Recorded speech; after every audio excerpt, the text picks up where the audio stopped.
Bonjour les amis, une fois de plus, soyez les bienvenus sur ma page YouTube, Canal Augustin Info. Ici, nous parlons tout ce qui est axé sur l'immigration aux États-Unis d'Amérique. Nous parlons aussi tout ce qui concerne la loterie DV, dossier visa touriste, dossier visa visiteur, dossier visa étudiant et autres. Également, nous accompagnons un potentiel candidat d'immigration dans son processus d'obtention du visa jusqu'à son intégration dans la société américaine. S'il vous plaît, si c'est votre première fois de tomber sur cette page, veuillez vous abonner et activer la cloche de notification. En passant, moi c'est Augustin, si vous êtes nouveau. Je suppose que vous êtes quelqu'un qui a longtemps rêvé de visiter les États-Unis d'Amérique.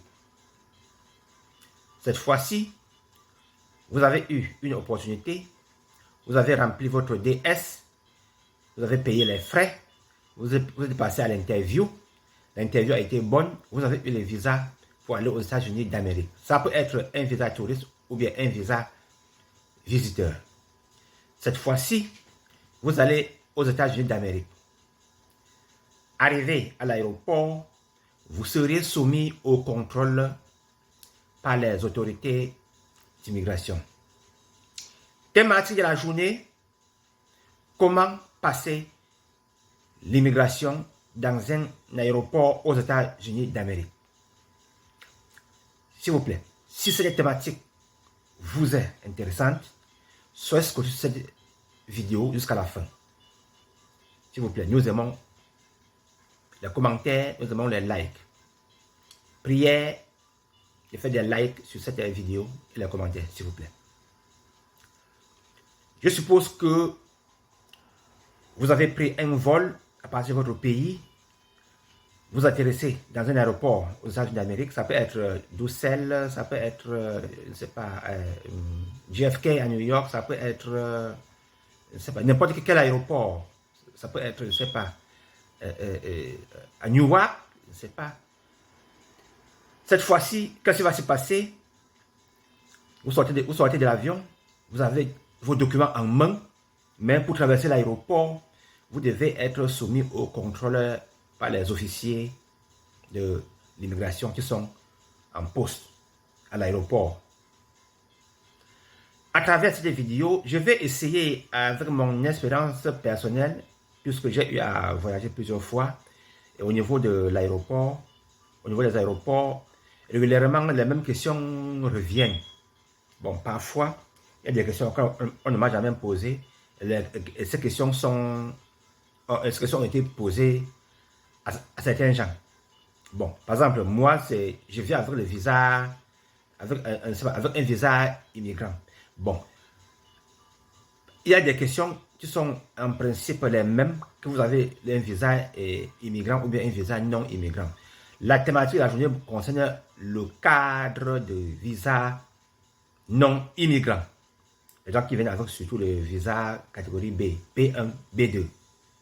Régulièrement, quand vous êtes au contrôle, le plus souvent, la première des choses à faire, on vous demande votre passeport et puis on vérifie vos empreintes digitales. Après cette phase, la prochaine étape, régulièrement, l'officier vous demande toujours quelle est la raison de venir aux États-Unis. Vous devez préciser. Si vous venez par exemple pour une conférence, vous devez bien préciser que vous venez pour une conférence. Vous parlez votre vérité. Attention au mensonge. Si vous venez par exemple pour une cérémonie de graduation, une sortie d'école, vous dites exactement la même chose. Vous précisez bien. Bon.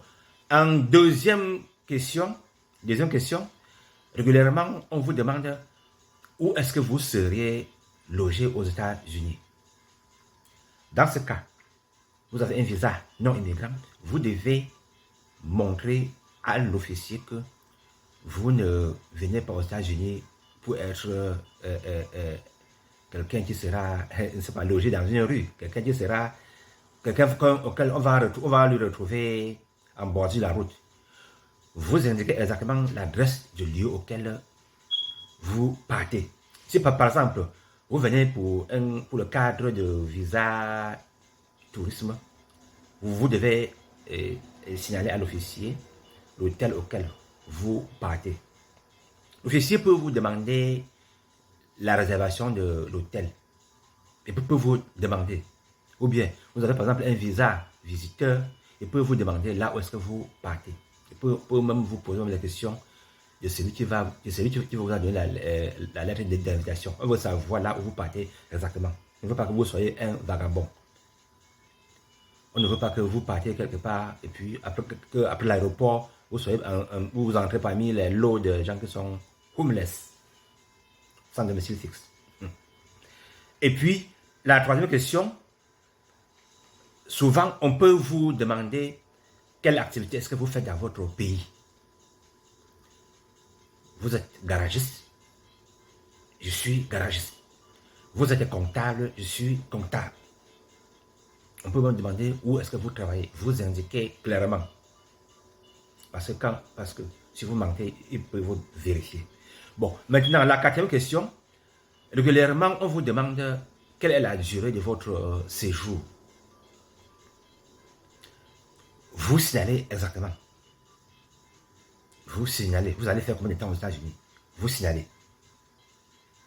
Régulièrement, on peut aussi même vous demander quel est votre itinéraire. Souvent, quand on voit que vous êtes un touriste, on peut demander votre itinéraire.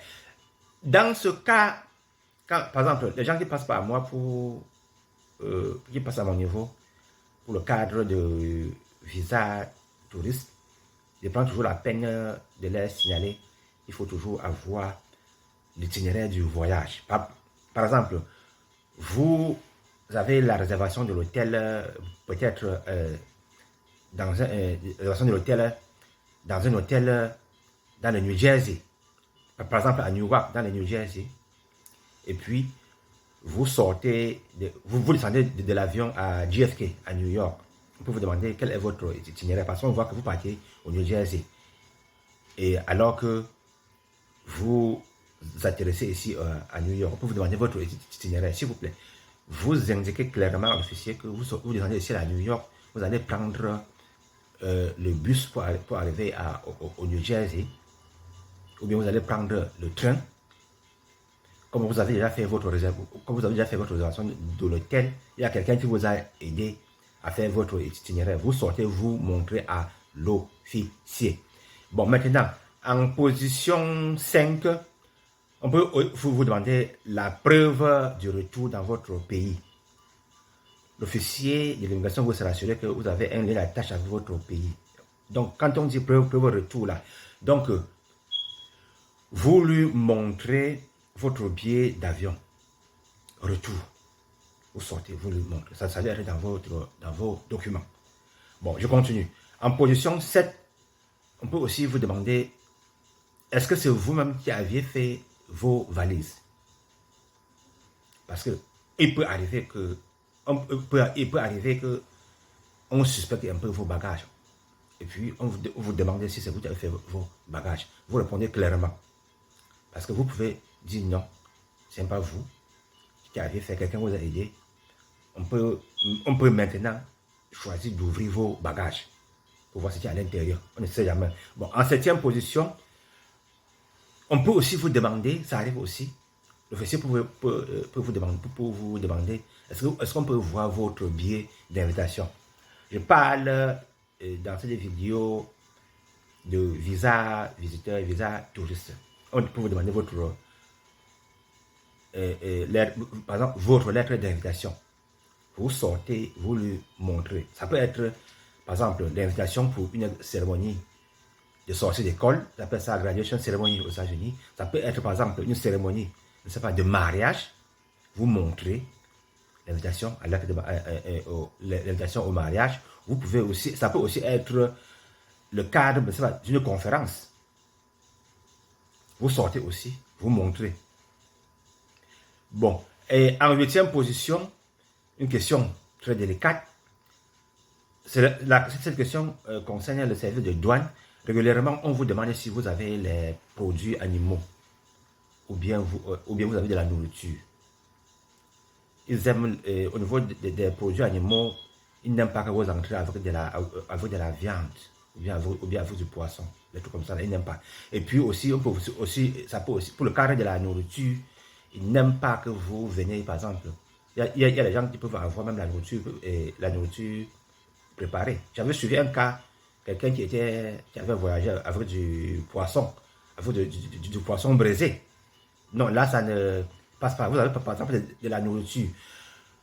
Ils n'aiment pas. Par exemple, vous avez des trucs, par exemple, comme les fruits. Ils vont retirer. Ça, c'est incontournable. Vous avez par exemple les trucs un peu secs. C'est là que ça passe. Et bon, maintenant, la dernière chose que je vais signaler est que quand vous êtes face à l'officier de l'immigration, vous devez toujours parler le mensonge, éviter de parler le mensonge. Et puis, même si vous ne comprenez pas l'anglais, régulièrement, il y a toujours un traducteur qui peut vous assister. Donc, dès que vous sortez de l'avion, vous apprêtez vos documents en main pour ne pas perdre le temps aux officiers. S'il vous plaît, si vous avez trouvé cette vidéo importante, ça c'est un thème très important parce qu'il ne faut pas que vous allez aux États-Unis pour une visite et puis vous êtes bloqué au niveau de l'aéroport. Quand vous arrivez à l'aéroport pour le cadre d'une visite, puisque on aura à vous donner il y aura un formulaire qu'on aura à vous donner à l'aéroport, puisque à ce niveau, le I-94 aura à vous identifier dans le territoire américain. C'est ça qui signale le temps que vous aurez à mettre en terre américaine. S'il vous plaît, si vous avez trouvé cette vidéo importante, veuillez liker cette vidéo, faites le commentaire, partagez à vos proches, s'il vous plaît. Si vous avez par exemple un dossier d'immigration, vous pouvez venir vers nous, on vous aide à monter votre dossier. Portez-vous bien et à la prochaine. Ciao!